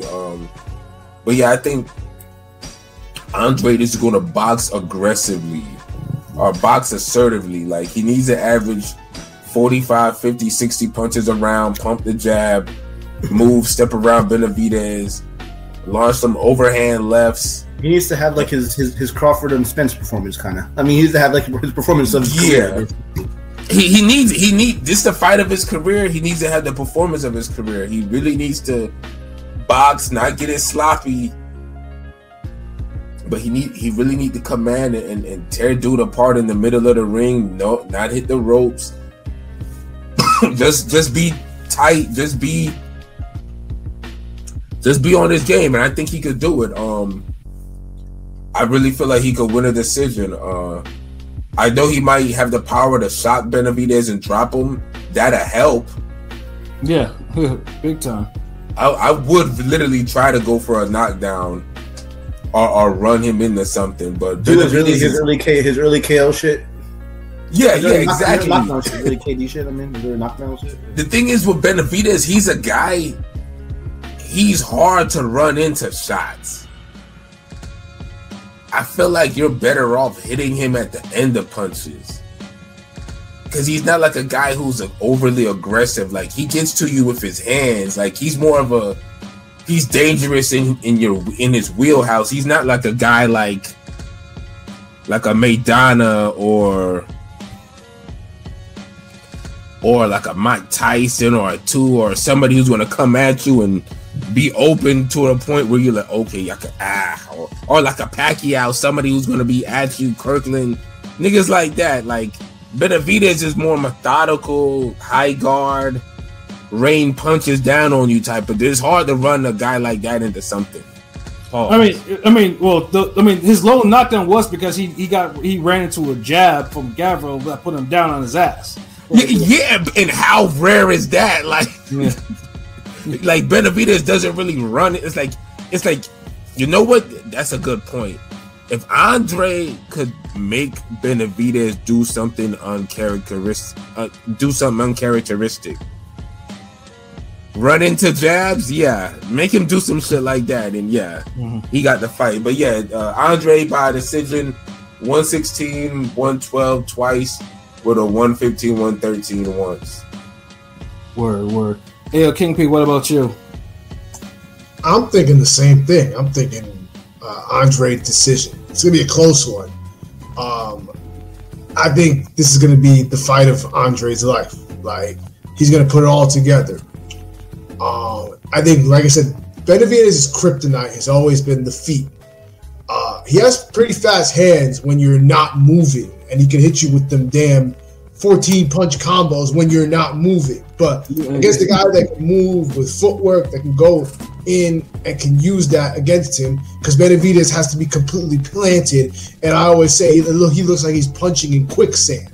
And Andre's the right guy to take advantage of that. And unlike Plant, he can actually punch.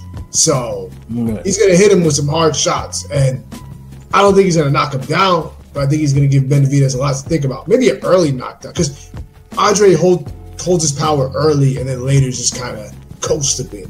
But I don't think he's going to coast. And that overhand is going to be there for Andre all night.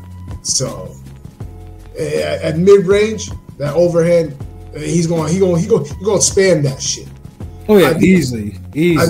I think Benavidez will have the better success when he's in close quarters on the inside, but I don't think Andre is going to let him on the inside as much all night. He's going to try to keep it mid-range outside when need to be, and I think he'll do just enough to get the decision. 115. Andre could also fight on the inside too, though. He's not going to just clinch and just hug and hang on for dear life like Plant did. Oh yeah, no, absolutely he won't. But I'm just saying that's not his specialty. He'll do it. Yeah, definitely agree. Yeah. Do y'all think Benavidez's stamina will come into play for a positive for him, or y'all just don't think that just the talent of Andre will he eat enough hard jabs to the body, that shit's gonna come into play. Yeah. So, but yeah, I think it's gonna be 115, 113 Andre, and they'll run it back because Benavidez has a rematch clause. There's a rematch clause in this? Yep. Yep. There is. That's crazy, right? The A side on a pay-per-view is not surprising. Whatever. It's like, I don't mind it if it happens in the beginning of the year, whatever, or first half. It's two undefeated fighters in their biggest fight of their career. It's a true 50-50 fight. Like, this really is a 50-50 fight. Like, when you think about it, like, it is. It truly has that 50-50. It's not like a Spence Crawford 50-50 where it's like, yeah, it's 50-50, but one nigga's clearly more skilled, more like, And then one guy clearly has more damage, wear and tear. Like both of these guys are like kind of fresh. You can't say the whole, oh yeah, this one nigga been in wars. This one nigga's older, that's it. Right. But it's a reserved old nigga-ness. So making up words. I mean, it worked though. I mean, damn. So then we got 2 decisions on here. So Pilot, what it do? Shit, I gotta add another one to that. Like, again, like I wonder. I question Andrade's gas tank a little bit because I just don't know what it's like, you know, for him against a big ass dude that could be a cruiserweight. You know, like Benavidez is a big dude. Y'all saw those pictures of him when training camp started. He was looking big as fuck. Pause. You know what I mean? But I think the pedigree of Andrade, the awkwardness will be a little much. The experience. I mean, I know he hasn't fought a champion before, but I think the experience. He has that left that breaks through the guard. And I mean, Benavidez, he's a big dude. He's strong. He don't got no KO power like that. I only can slump him. So I think Andrade will win a decision, a comfy decision that will be a little close on the cards. You know what I'm saying? Like we'll see 115, 113 across the board type of thing, but Andrade will get the nod. I mean, I honestly think. I'm pretty sure Andre has probably looked at that Benavidez a Plant fight and was like, yeah, I can do what Plant did for like the first 3 or 4 rounds. I can do that shit for 12 rounds. I honestly think that he's gonna keep Benavidez on his toes. Like as you mentioned before, Benavidez has to plant his feet in order to really throw the type of power that he has. He's gonna keep turning them. Yeah, pretty much you turn them, pivot. And Benavidez gets frustrated. Like, I mean, let's say before Benavidez beat down Plant, like Benavidez was like, you can tell he was like visibly frustrated at what was going on. And Plant was just scoring. It's not like Plant was like putting any type of lasting punishment in his shots. Like, right. Plant's not the type of puncher like that. He just scores. Unless you run into something, Plant ain't really hurting you like that.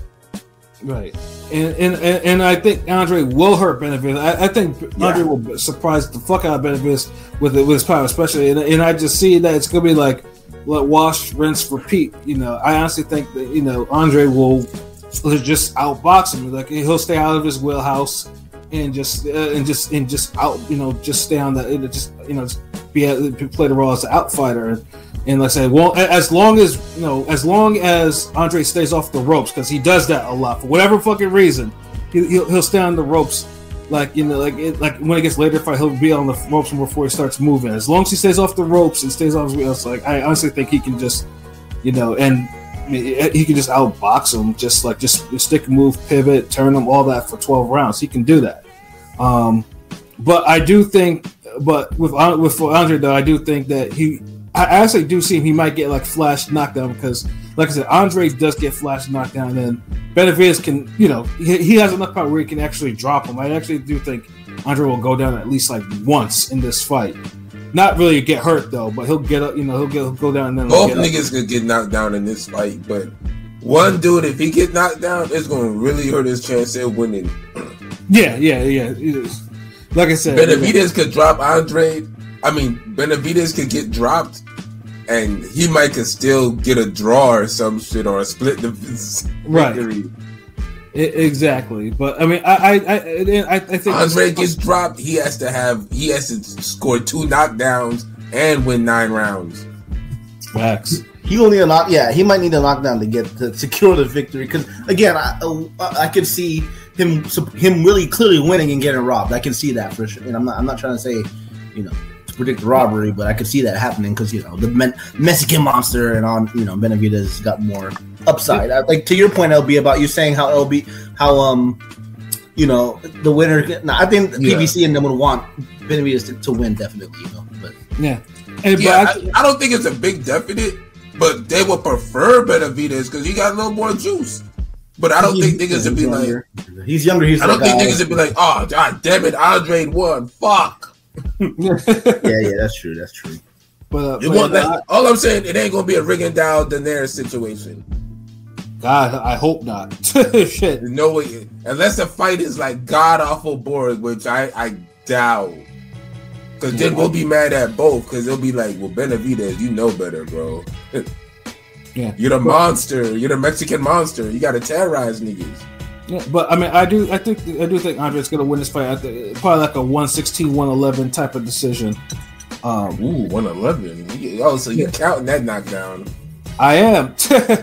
You know, and like I said, like I said, I think there's more incentive for Andre to win than Benavidez, because Andre loses and it's gonna be like, you know, I mean, obviously there's no Canelo fight, there's no anything like he's gonna you know, he's gonna have to rebuild, and at 35, that's gonna be hard for him to actually do. Yeah. So the only way Andre could lose and it won't look bad if it's a fight of the year. Exactly. And one thing that Andre is not known for is those. Like he does not have any fight that you consider even. He's had good fights, but I don't think he's had nothing close to fighting. Colque is the only fight where you could give him where it was like overall an action type of fight, right? Because it's not like he skunked it again. Like Colque did get some rounds. Yeah, and I'm just looking at the odds now for this fight. You know, Andre, of course, is just on the money line. He's a plus 290 underdog. Benavidez is a minus 430. And then we got the method of victory, where Benavidez by decision is plus 144. Benavidez by KO is plus 168. Draws plus 1280. Andre points decision is plus 470. And Andre KO TKO is plus 880. So, yeah. If Andre just shocks Benavidez, like a KO from Andre, it ain't out of this world. I was thinking about predicting that, but that's a little too big for my bridges. I ain't gonna lie. It just, the thing is, the reason why I can't go with a full Andre KO is because it might be a Luke Keeler situation again, where he beats a guy's ass real bad first couple rounds. And you're like, God damn, okay, get him out of there. And it's like he can't get him out of there. And he coasts. Yeah. He may want to try to get him out of there because again, I got a bad feeling. But you should want to get out Luke Keeler when you got fucking an arena full of Jake Paul fans, and this is your moment. You know what I mean? And Super Bowl weekend, shit. Stars is out. Shit, that getting a KO there might be more important than a KO on pay-per-view. Facts. So it's like everybody's Andre decision. Then yeah, no. I mean, let's say, I mean, and I hope to, because you know, Andre will probably go off about Canelo on the mic and everything like that. Or actually, both. Both of them will probably. Both will. That's what makes this fight good. Like I said, like it's all really depends on how they win. You don't want no controversy. If Benavidez wins, it needs to be clear. It needs to be a good, like, okay, yeah, he got that.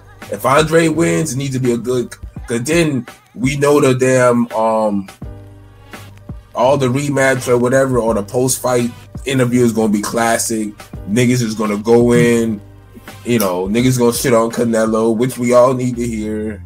So yeah, like, either guy could do what we want him to do. So that's what makes this fight like good, actually. Like, absolutely, I'm a fan of both. All four of these fights are all intriguing for different reasons. I mean, you know, like you rarely get that where all four. You know, I don't say intriguing means great, good fights, but I mean, they are all good fights. But I'm saying like there's intriguing for different reasons. You know, they're all intriguing. There's like different variables that kind of makes the fights more intriguing. Yeah, I have to check. I mean, if you're putting this on a pay-per-view, you have to make it that way. Like, yeah, okay, well, fuck it. Like, we usually do this afterwards, but let's change it up, my nigga. And we haven't done this in a while because a part of one of the platforms that usually do this, that allows us to do this, is going defunct. So, what's your report card on this pay-per-view? If somebody hand this into you, say, hey, look, boss, yo, Pat, hey, this is the card we trying to run. What you think? Are we giving minuses? Or nah, your grade, your report card, your grade. I give it an A. That's an A. Yeah, that's an A. Yeah. You got a title fight. I wouldn't disagree. That's an A. Yeah, you got good prelim fight. You got title fights on there. Like you have fights with implications. You have fights with storylines. Like you have pay-per-views need the storyline aspect as well as the actual fights. Making sense. Like you have to have not only that, the style matchups. You got boxers. You got punchers, swarmers, pressure fighters. You kind of got movers. You got boxer punchers. Volume guys, you don't have one overwhelming boxing trait or style dominating the card, so it kind of gives you more of a chance to see different things and just let boxing really truly be the theater of the unexpected. Absolutely. So, and of course, for those who are wondering, yes, the pay-per-view for this is $74.99 if you actually want to buy this. I'm actually surprised. I would have thought. I would have thought they would have probably thrown this in the theaters, But yeah, maybe because it's damn Thanksgiving weekend, but still, yeah. They probably looking at it like everybody, y'all home anyway. Everybody's home. Now it's not from the theaters, huh? Well, now let me ask you real quick because you mentioned Pat that this is the last Showtime pay-per-view, but isn't like supposedly I read a report that Canelo and maybe Tank their fights are going to be Showtime pay-per-view though. Is that true? They put in for the commission, but like I said, we just don't know what platform is going to air it. They could probably do for all we know. They could do it like how Top Rank used to, because Top Rank back then used to do the independent Top Rank pay-per-views. So yeah. Go to and pay-per-view real quick. Pay-per-view.com. If y'all want to order the pay-per-view, I suggest pay-per-view.com because you can replay it for 5 days. So if you want to order the pay-per-view, whereas if you order it through your cable system, you only watch it once, and you gotta pay to actually watch the replay. Ain't that a bitch? Oh damn. The shit's wild though, but but $74.99 if you want to pay for it. Obviously, there's of course there are ways you can watch it for free $99, and hopefully, if the Zone gets the international rights, I will watch it in that aspect, in that form, but you're not gonna pay. Well, I'm paying, nigga. Shit, as long as if I log into the Zone app, I'm paying for it. I fucks with that. Yeah, you know what I'm saying? But yeah, the Zone pay-per-view, the Zone pay-per-view is like no. But I paid for pay-per-view before, so it's not like it's out of the question. Yeah. But we paid our dues though, nigga. Yeah, it just depends on convenience and everything at the time. So if it's in a movie theater, I'll gladly go watch it in the theater for like $20 or whatever. I'm not, but of course, my father is a pay-per-view fan too. So it's like more likely that he'll probably just order and we'll just keep it pushing from there. Oh yeah, because this is the holidays. So yeah, they know what they're doing. Like everybody, because I can't remember the last time you had a big boxing match on Thanksgiving weekend. It just sucks. It's usually the weekend before. It just sucks the main event doesn't have a title online, but it's a great fight, so whatever. It's a great fight. Because the titles don't mean shit like that. give me a great matchup. Yeah, sure. The titles is like the icing on the cake, man. Like that's like okay, but what if the cake was a brownie? You don't really need icing on a brownie, right? Well, technically there is a belt on it. It's that interim tie that Benavidez has, and that's icing on a brownie would be really nasty.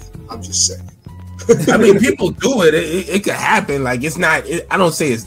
Hold on, you, Mr. Fucking Count Chocula, sweet nigga. Like it's nasty for you. Wow, damn. Even I have my limits.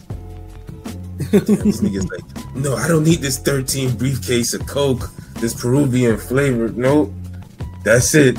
That's my limit, guys. Like, oh wow. Like, all right, shit.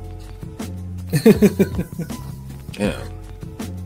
But either way, it should be like a pay-per-view weekend, like a Thanksgiving weekend. It'll be something obviously you can watch at home, watch with your folks. And hopefully the pay-per-view does pan out though, because like I said, I'll be disappointed if this shit is mid, if the action is mid. Nah, this is the way this is. Like honestly, I really feel like I don't think we'll get a dud on this card. Like it's too many calculated styles put together. Like it's like a good movie soundtrack. Like you just put too many dope names. You're like, you know what? I'm gonna put Ghostface. I'm gonna put Raekwon. Put Tupac, Dog Pound. Let me see, Onyx. Junior Mafia. You're like, well, goddamn, nigga, hold on, wait. This is kind of hard. Like, wait, hold on, like, hold on, Mobb Deep. Like, oh shit, damn, that sounds like a dope ass soundtrack, right? Like, that's what this boxing card is. Like, niggas is like, okay, Lamont Rhodes Jr., Hector Garcia, like both Benavidez, one Charlo, Diet. No, the big one. That what's that 140 nigga that like just looks unbeatable? Yeah, him. Okay, yeah, Matias. Okay, give him a puncher. Yeah. Fuck that. Yeah. Him. And pretty soon you're like, well, goddamn, like that's a good card. Like you just start putting, if you put the dopest, if you start putting the best names in the hat, you're gonna get something good, yo. Right.